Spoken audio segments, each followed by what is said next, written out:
Hi అండి. నమస్తే. నేను మీ సునీత. వెల్కమ్ బ్యాక్ టు అమ్మ చేతి వంట కిచెన్ అండ్ వ్లాగ్స్. ఈరోజు వీడియో వచ్చేసి ఎంతో టేస్టీగా, సింపుల్‌గా సంవత్సరం పాటు నిల్వ ఉండే ఉసిరికాయ పచ్చడిని ఎలా చేసుకోవాలనేది చూపిస్తున్నానండి. అలాగే మనం పచ్చడి పెట్టేటప్పుడు చాలామంది కూడా కాయతోటి పెట్టేస్తూ ఉంటారు కదా!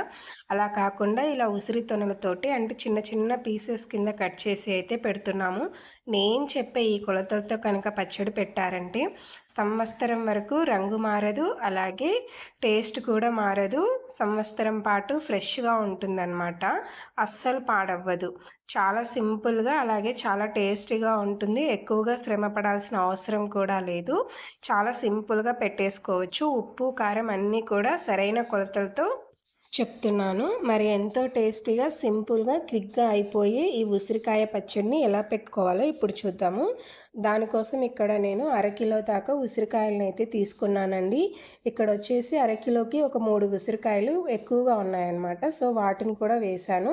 తర్వాత వీటన్నిటిని బాగా శుభ్రంగా కడిగి కాసేపు ఫ్యాన్ కింద ఆరబెట్టానన్నమాట. ఒక 10 నిమిషాల పాటు తడి ఏం లేకుండా తుడిచి ఆరబెట్టాను.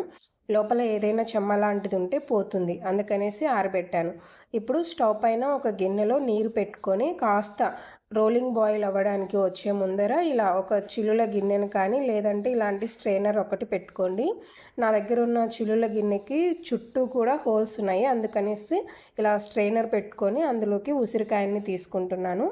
ఇలా మనం తీసుకున్న ఉసిరికాయలన్నిటిని తీసుకొని మూత పెట్టి మంటని మీడియం ఫ్లేమ్లో పెట్టుకొని ఒక 15 నిమిషాల పాటు ఉడికించాలండి. 15 నిమిషాల తర్వాత చూపిస్తున్నాను చూడండి. ఇక్కడ ఉసిరికాయ అనేది చక్కగా స్ప్లిట్ అయింది కదా! ఈ విధంగా ప్రతి ఉసిరి కూడా స్ప్లిట్ అయ్యేటట్టు చూసుకోవాలి. ఒకవేళ మీకు సరిగా స్ప్లిట్ అవ్వలేదు అంటే క్రాక్స్ రాలేదు అని అనుకుంటే మీరు ఉసిరిని ఉడికించేటప్పుడు ఒక 10 నిమిషాలు ఉడికిన తర్వాత మూత తీసి వీటన్నిటిని మరొకసారి అలా కదిపి కిందివి పైకి పైకి కిందికి కదిపి మరొక 5 నిమిషాల పాటు ఉడికించుకున్నామంటే సరిపోతుంది. ఈ నీరు వచ్చేసి పూర్తిగా చల్లారిన తర్వాత మొక్కలకు ఇచ్చుకుంటే సరిపోతుందండి. ఇప్పుడు ఈ ఉసిరి అన్నిటిని పక్కకి తీసిన తర్వాత ప్లేట్లోకి తీసుకోండి, త్వరగా చల్లారిపోతాయి అన్నమాట. ఇలా ప్లేట్లోకి తీసుకున్న తర్వాత కాస్త గోరువెచ్చగా ఉన్నప్పుడైనా చల్లారిన తర్వాతైనా ఇలా ఉసిరి రేఖలన్నిటిని సపరేట్ చేయండి. ఏదైనా కొంచెము స్ప్లిట్ అవ్వలేదు అంటే ఇలా కొంచెం చేత్తో నొక్కాము అంటే అన్నీ కూడా సపరేట్ అవుతాయి అన్నమాట. ఈ విధంగా అన్నిటినీ ఇలా ఒలుచుకొని తీసుకోవాలండి. ఇక్కడ వీడియో క్లిప్లో చూపిస్తున్నాను చూడండి.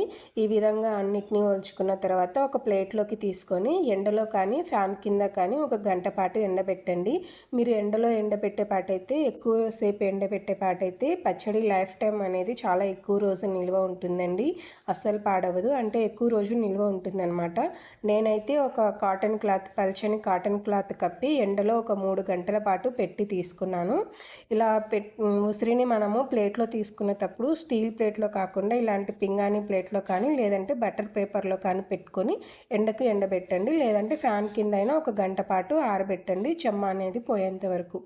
తర్వాత ఇప్పుడు స్టవ్ పైన ఒక కడాయి పెట్టుకొని అందులోకి 1 టేబుల్ స్పూన్ దాకా ఆవాలు, అర టీ స్పూన్ దాకా మెంతులు వేసుకొని వీటన్నిటిని మాడిపోకుండా కాస్త లైట్గా చిన్న మంట పైన వేయించి ఒక మిక్సీ జార్లోకి తీసుకొని ఇవి పూర్తిగా చల్లారిన తర్వాత ఈ విధంగా మెత్తటి పొడి అయితే పట్టి పక్కన పెట్టుకోండి.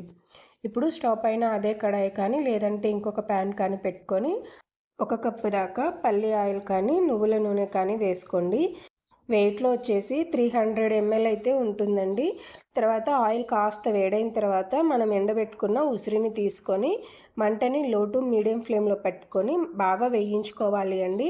మరీ ఎక్కువసేపు కూడా వేయించకూడదు. ఒక 10 నిమిషాల పాటు వేయించామంటే ఇవి చిన్న చిన్నగా రంగు మారుతూ ఉంటాయి.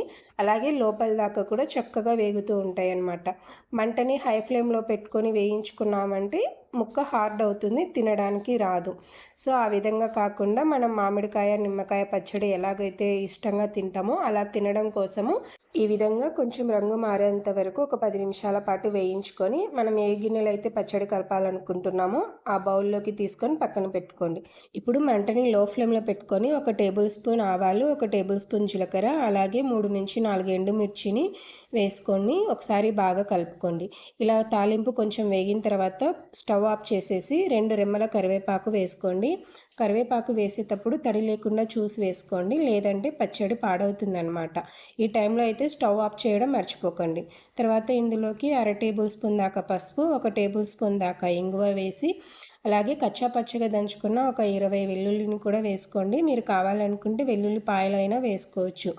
ఈ వేడికి అనేది ఇది చక్కగా ఫ్రై అవుతుందండి. స్టవ్ ఆఫ్ చేసేసుకొని ఇలా ఒకసారి బాగా కలుపుకొని పక్కకు దింపేసి పూర్తిగా చల్లారనివ్వండి. ఈలోపు మనం వేయించి పక్కన పెట్టుకున్న ఉసిరి కూడా చల్లారిపోయాయండి. ఇప్పుడు ఇందులోకి ఉప్పు కారం కలుపుకుందాము. ముందుగా మనం వేయించి పక్కన పెట్టుకున్న ఆవాలు, మెంతిపిండి వేసి, అలాగే పావు కప్పు దాకా ఉప్పు తీసుకుంటున్నానండి. వెయిట్లో వచ్చేసి 50 గ్రాములు అనమాట. సో ఉప్పు అనేది కాస్త తక్కువైనా వేసుకోండి. మళ్ళీ తిరిగి కలుపుకునేటప్పుడు రుచి చూసి వేసుకోవచ్చు. మనం ఆయిల్ తీసుకున్న కప్పుతో కూడా కొలిచి చూపిస్తున్నాను చూడండి. పావు కప్పు దాకా ఉప్పు వేసుకుంటే సరిపోతుంది. అలాగే ఇక్కడ నేను సన్న సాల్ట్ ఉంటుంది కదా, అది వేస్తున్నాను. మీరు కావాలనుకుంటే గల్లుప్పును 1 గంట పాటు ఎండలో ఎండబెట్టి పొడి చేసైనా వేసుకోవచ్చు.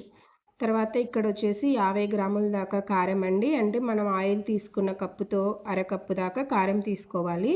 ఇలా అరకప్పు దాకా కారం తీసుకుంటే మరీ కారం ఎక్కువగా అనిపించదు, అలాగే తక్కువ కూడా ఉండదు. నేను తీసుకున్న కారం వచ్చేసి మీడియం కారంగా ఉంటుందన్నమాట. మీరు ఎక్కువ కారం ఉన్నది తీసుకునే పాటైతే ఒక 3 టేబుల్ స్పూన్ దాకా తగ్గించి తీసుకోండి. ఇవన్నీ వేసిన తర్వాత ఒకసారి బాగా కలుపుకోండి. ఈ ఉప్పు కారం అన్నీ కూడా ఉసిరికి బాగా పట్టాలన్నమాట. ఈలోపు మనం తాలింపు కూడా చల్లారిపోయింది. ఇది పూర్తిగా చల్లారాలండి. చల్లారిన తర్వాతనే మనం పచ్చడిలో వేసుకుంటే పచ్చడి ఎక్కువ రోజులు నిల్వ ఉంటుందన్నమాట. కాస్త వేడిగా ఉన్నప్పుడు వేస్తే పాడైపోతుంది. సో ఇలా తాలింపు అంతా వేసిన తర్వాత మరొక్కసారి బాగా కలిపి తీసుకోండి. ఇక్కడ చూస్తున్నారు కదా, చక్కగా ఉప్పు, కారం, నూనె అన్నీ కూడా కరెక్ట్గా సరిపోయాయండి. నేను తీసుకున్న కొలతలైతే చాలా బాగా సరిపోయాయి. పచ్చడి ఏ విధంగా అయితే ఎక్కువ రోజులు ఊరుతుందో అదే విధంగా ఆయిల్ కూడా పైకి తేలుతుంది. తర్వాత ఇక్కడ నేను పులుపు కోసం ఒకే ఒక్క నిమ్మకాయ తీసుకున్నానండి, పెద్ద సైజు నిమ్మకాయ. మామూలుగా అయితే 2 నిమ్మకాయలు తీసుకుంటారు. నాకు పులుపు అనేది కాస్త తక్కువగా ఉంటే సరిపోతుంది. నేను పెట్టే ఈ పద్ధతిలో అయితే పచ్చడి ఎక్కువ రోజులు నిల్వ ఉంటుంది. పులుపు కూడా పెద్దగా అవసరం లేదు. కాకపోతే వేసుకుంటే టేస్ట్ సూపర్గా ఉంటుంది. అందుకు ఒక నిమ్మకాయ రసం తీసుకొని వేసుకొని బాగా కలుపుకుంటున్నాను. పచ్చడి ఊరే కొద్దీ నూనె అనేది పైకి తేలుతుందండి. మూత పెట్టేసి ఒక 2 రోజుల పాటు మధ్యలో ఒకసారి కలుపుకొని ఊరనివ్వండి. తర్వాత నేను నెక్స్ట్ డే తీసి చూపిస్తున్నాను చూడండి. ఆయిల్ అనేది చక్కగా పైకి తేలింది కదా. ఈ విధంగా పచ్చడి ఊరే కొద్దీ ఆయిల్ పైకి తేలుతూ ఉంటుందండి. ఇక్కడ చూపిస్తున్నాను చూడండి, గరిటెతోటి కొంచెం ఆయిల్ అనేది పైకి తేలాలన్నమాట. ఇలా తేలిన తర్వాత మరొక్కసారి బాగా కలుపుకోండి. కింది నుంచి పై దాకా కలుపుకోండి. ఇలా కలిపేటప్పుడు బరువుగా అనిపిస్తుంది పచ్చడి, అయినా సరే కింది నుంచి పై దాకా ఒకసారి బాగా కలుపుకోండి. అలాగే ఇదే విధంగా ఒక 2 రోజులు పచ్చడిని కింది నుంచి పైకి కలిపి తర్వాత డబ్బాలోకి స్టోర్ చేసుకోండి. ఇలా కలుపుతున్నప్పుడు ఒకసారి ఉప్పు కారం సరిపోయిందా లేదా అనేది సరిచూసుకోండి. నాకైతే చాలా కరెక్ట్గా సరిపోయిందండి. ఉప్పు అనేది కాస్త కూడా ఎక్కువ అవ్వలేదు, అలాగే తక్కువ కూడా అవ్వలేదన్నమాట. చాలా బాగా సరిపోయింది. అందుకనేసి నేను మీకు పావు కప్పుతో కూడా చూపించాను. మనం ఆయిల్ తీసుకున్న కప్పుతో కూడా కొలిచి చూపించాను అనమాట. అసలు కన్ఫ్యూజ్ అవ్వకుండా. వెయిట్లో వచ్చేసి 50 గ్రాముల ఉప్పు, 50 గ్రాముల కారం అనమాట. మీరు తీసుకున్న కారం అనేది కాస్త ఎక్కువ ఘాటుగా ఉందంటే కొంచెం తగ్గించి తీసుకోండి, సరిపోతుంది. తర్వాత ఇలా 2 రోజుల పాటు బాగా ఊరనిచ్చిన తర్వాత ఏదైనా జాడీ సీసాలోకి కానీ తీసుకున్నామంటే సంవత్సరం పాటు ఫ్రెష్గా ఉంటుందండి. ఫ్రిడ్జ్లో కూడా పెట్టుకోని అవసరం లేదు. పచ్చడి పాడవకుండా ఉండడం కోసం ఒక మంచి టిప్ అయితే చెప్తానండి. ఉప్పు అనేది కరెక్ట్గా చూసుకోండి. ఆయిల్ వేసేటప్పుడు అంటే తాలింపు అనేది వేడి లేకుండా చూసుకోండి. పూర్తిగా చల్లారిన తర్వాత కలపండి. అలాగే మనం ఇలా జాడీ సీసాలో స్టోర్ చేసుకునేటప్పుడు పైన అనేది ఇక్కడ వీడియో క్లిప్లో చూపిస్తున్నాను చూడండి, ఈ విధంగా ఆయిల్ అనేది తేలుతూ ఉండాలి. అప్పుడు ఫంగస్ రాకుండా ఉంటుందన్నమాట. ఆయిల్ అనేది కాస్త పైన తేలుతూ ఉంటే ఫంగస్ అనేది అస్సలు పట్టదండి. ఆ విధంగా చూసుకొని మీరు కూడా ఈసారి ఈ విధంగా పచ్చడి పెట్టుకోండి, చాలా బాగుంటుంది. మీరు ట్రై చేశాక మీకు ఎలా కుదిరిందో మీ ఫీడ్బ్యాక్ని కామెంట్ సెక్షన్లో నాతో షేర్ చేసుకోవడం అస్సలు మర్చిపోకండి. అలాగే వీడియో నచ్చితే ప్లీజ్ లైక్ చేయండి, మీ ఫ్రెండ్స్ అండ్ ఫ్యామిలీస్కి షేర్ చేయండి. ఇలాంటి మరిన్ని tasty and simple quick recipes కోసం మన ఛానల్ని సబ్స్క్రైబ్ చేసుకోండి. Thanks for watching. Thank you all.